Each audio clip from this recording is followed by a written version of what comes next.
Soy Víctor Puigdeval, responsable del Servicio de Endocrinología y Nutrición del Hospital de la Torre de Soria, y quería un poco comentar a qué consiste nuestra especialidad. Es una parte de la medicina interna que lo que tiene un doble efecto sobre la valoración de la fisiología y la patología, tanto de las enfermedades endocrinas como tal, de las diferentes glándulas, hipófisis, tiroides, paratiroides, adrenal, gónadas, etc. Y por otra parte también valora las posibles patologías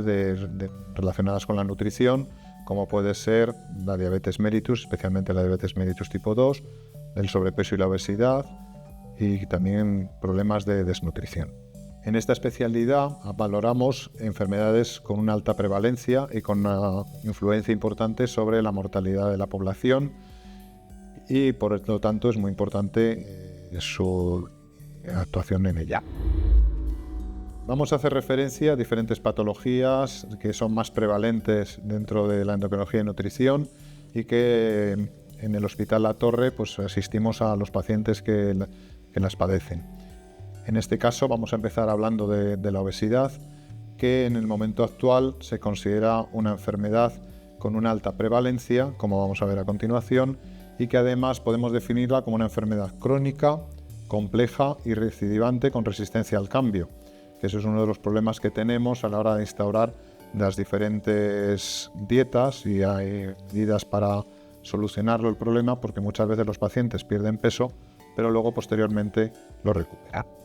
Respecto a la frecuencia o la prevalencia de la misma, decir que los datos más recientes que disponemos en nuestro país hablan de que prácticamente el 55% de la población adulta, tanto en varones como en mujeres, de media padecen obesidad, sobrepeso, y que hasta el 18% de los pacientes presentan obesidad. Sí que hay estudios en los cuales se ha visto que aquellos sujetos, varones de más edad, de medio rural, con peor poder adquisitivo y de nivel sociocultural más bajo, son los que tienen mayor prevalencia de la obesidad. Pero quizás todavía un problema mayor que estas estadísticas de la población adulta es que la obesidad y el sobrepeso están incrementándose de modo importante en la población infantil y juvenil, como también indican las últimas estadísticas, que hasta el 30% de esa población y hasta el 10% tienen sobrepeso, y como hasta el 10% tienen obesidad. Por otro lado, datos en recientes estimaciones de lo que va a suceder en Europa de aquí al año 2035 indican que hasta el 35% de las mujeres y el 39% de los hombres pueden llegar a presentar obesidad para esas fechas que estoy hablando. Por ello, la medida más importante no es el tratamiento, sino sobre todo la prevención, para evitar que estas previsiones lleguen a puerto. Y eso es fundamentalmente mediante medidas de educación, promoviendo el consumo responsable de alimentos, reduciendo la ingesta de alimentos ultraprocesados y también alimentos ricos en azúcares, así como bebidas azucaradas, medidas que deben implementarse ya desde la infancia. ¿Por qué es tan importante la obesidad y el sobrepeso? Pues no solamente por un tema de estética, sino que también se asocia a otras enfermedades que implican una elevada morbilidad y mortalidad, como por ejemplo enfermedades respiratorias, obviamente enfermedades osteoarticulares, enfermedades cardiovasculares como mayor incidencia de hipertensión, de angina de pecho, etc. La aparición de diabetes mellitus tipo 2, de dislipemia y algunos tipos de cánceres, como puede ser especialmente el de mama en mujeres. A la hora de valorar estos pacientes, obviamente tenemos que hacer una adecuada historia clínica con antecedentes personales, ingesta alimentaria, pero a la hora de tomar medidas para saber a qué nos estamos refiriéndose, obviamente tenemos que empezar pesando y tallando al sujeto, y a partir de ahí calcular el índice de masa corporal, que es un cociente entre la talla y el peso al cuadrado, y que nos permite saber aquellos sujetos con peso normal, que son los que están en el índice de masa corporal entre 18,5 y 25, que se considera que es un peso saludable. A partir de 25 se considera sobrepeso, y a partir de 30 obesidad. entre 30 y 34,9 obesidad grado 1 o leve, entre 35 y 39,9 obesidad moderada y por encima de 40 obesidad mórbida. Incluso se habla de obesidad o doble obesidad grave cuando estamos hablando de obesidad con índice de masa corporal superior a 50. ¿Cuál es el problema? Que este cálculo de índice de masa corporal no es una medición directa de la grasa corporal, ni diferencia un aspecto que es muy importante de dónde se localiza la grasa, si es visceral o subcutánea. Y para ello tenemos una medida tan simple como utilizar la cinta métrica y poder calcular la circunferencia de la cintura, dándose el cálculo de que cuando es superior a 88 en las mujeres o de 102 en los varones, hablamos de obesidad abdominal.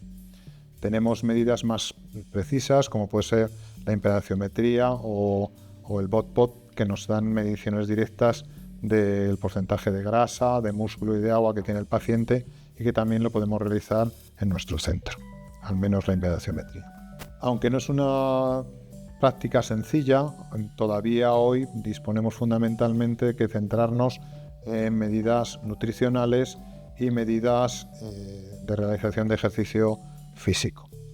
Obviamente, reducir la ingesta calórica total, reduciendo el tamaño de las raciones o la densidad de los alimentos es fundamental.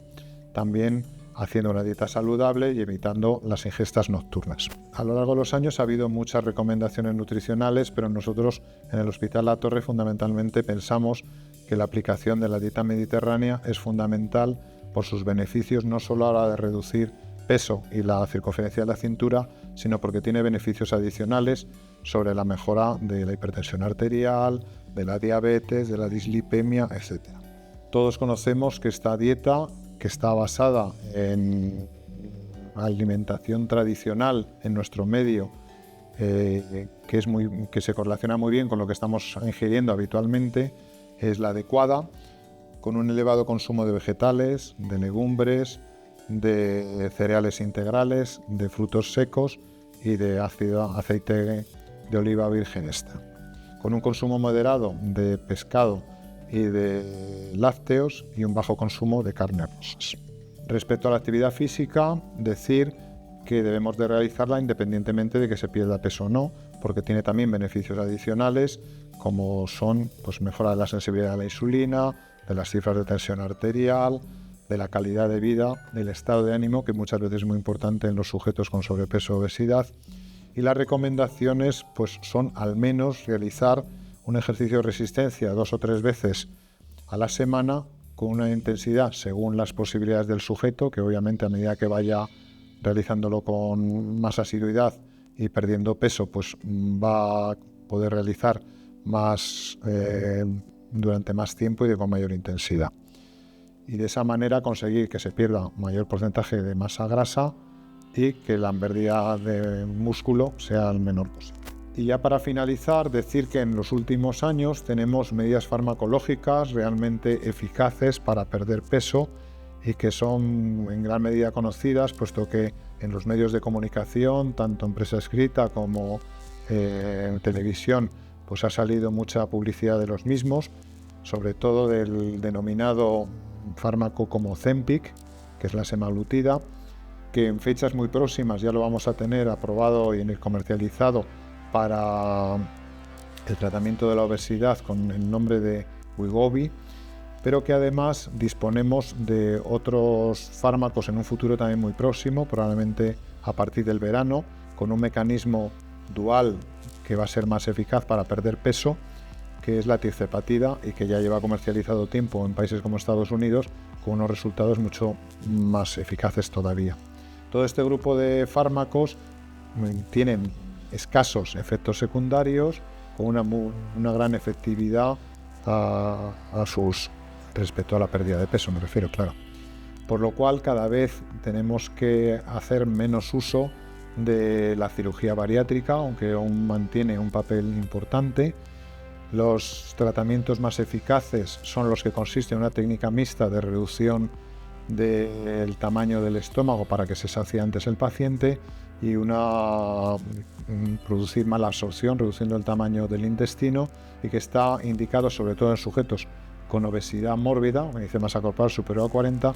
o que tengan una obesidad superior a 35 y que asocien otras comorbilidades. Por lo tanto, en el Hospital La Torre podemos aportar las medidas correctas tanto para la evaluación de los sujetos con sobrepeso y obesidad,